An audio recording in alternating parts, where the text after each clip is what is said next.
Hello my disciples, Father Andrew here. Today I'm going to be talking about something very different from my usual, and yes, I know this has to do with the MamaMax drama, which is basically fossilized beef by now. But I'm doing this for two reasons. Firstly, to experiment with different types of content, which I'm going to be doing more of this year. And secondly, because while researching this out of genuine intrigue, I'm going to be honest, there's a lot of really interesting stuff that I think is worth mentioning. But anyway, now to get actually into it. Firstly, we're going to be looking at this from two perspectives. What he's obviously done and what he's claimed to have done. Firstly, going over what he's obviously done.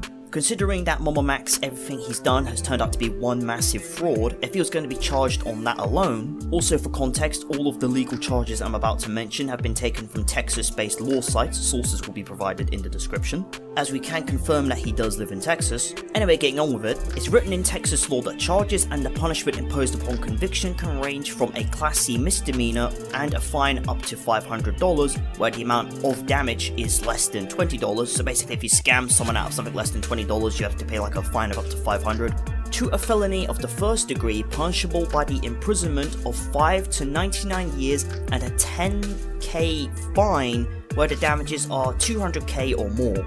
And considering the fact that he's done that all through Patreon over the last 5 years, it's fair to say he's probably made well over $200,000, so chances are he's going to be getting a very long prison sentence just on that alone. It wouldn't be 99 years, I'd be more inclined to say something around 30 to 40. Next charge that's obvious is his ownage of cheese pizza, which is evident from the fact that his mega upload was reported for CSAM. This is a third degree felony charge, and this can mean up to $10,000 fine and a prison sentence of 2 to 10 years.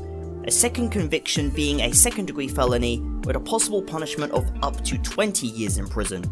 But we don't know if it's his second charge, so it's most likely going to be his first, so he's looking at a $10,000 fine and probably up to 10 years. Next we have the false pedophile accusations against Camden, Magnetar, a musician I can't remember the name of, and definitely a few more people.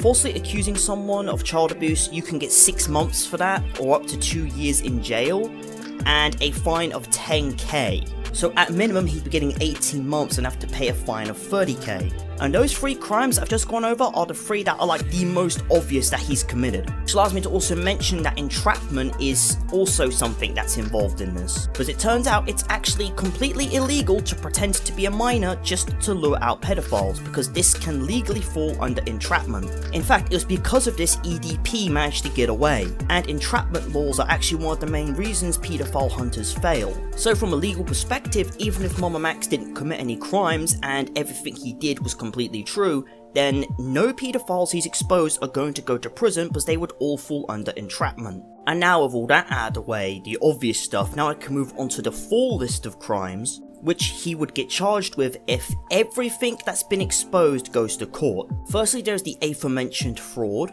Next we have the fact that he's claimed to have sent viruses to pedophiles, which has a maximum prison sentence of 180 days and a fine no greater than $2,000. Next we have his own claims of having hitmen contact him offering discounts. The fact that they are offering him discounts would require him to solicit their services and ask them what their price range is. And the murder for hire statute provides 3 different penalties depending on the facts of the case. If there's no death or serious injury but there's evidence to show that you've solicited them, the penalty ranges from 0 to 10 years in prison and or a fine. But I'm going to mention that in these 3, it doesn't actually mention how much the fine is until you get to the last part, and that being like if the hitman kills someone, but we'll get to that in a minute. Anyway, if a person suffers personal injury due to the hitman being hired, the penalty would range from 0 to 20 years in prison and or a fine. But if a person is actually killed, the penalty will be a life sentence or the death penalty and up to a $250,000 fine. Next, you have the fact that he's been involved in doxing and the leaking of names and faces, Camden being a notable example. Each example of doxing would get you 6 months in jail and a $2,000 fine.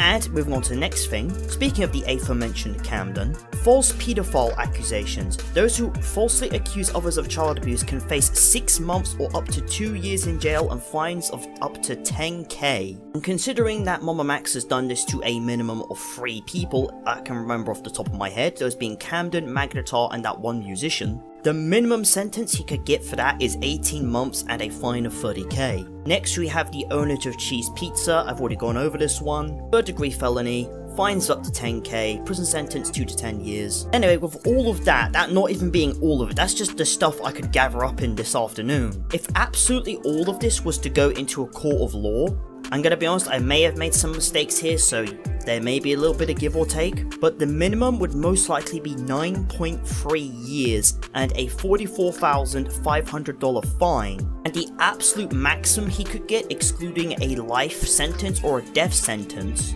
being 141.3 years and or a fine of 244k, which is a fuckload of money. Not only that, but if you consider fraud charges, even if he's paying a minimum of 44k, he's gonna hemorrhage even more than that, because when it comes to fraud, very often those who commit it are like there's like a charge where you have to like repay the people you've scammed or something like that, which is a part of the law I'm not too sure on. I didn't look into that part because I wasn't entirely sure, so you're looking at a baseline of 44.5k minimum and a maximum of 244k, which would most likely absolutely bankrupt him, and rightfully fucking so.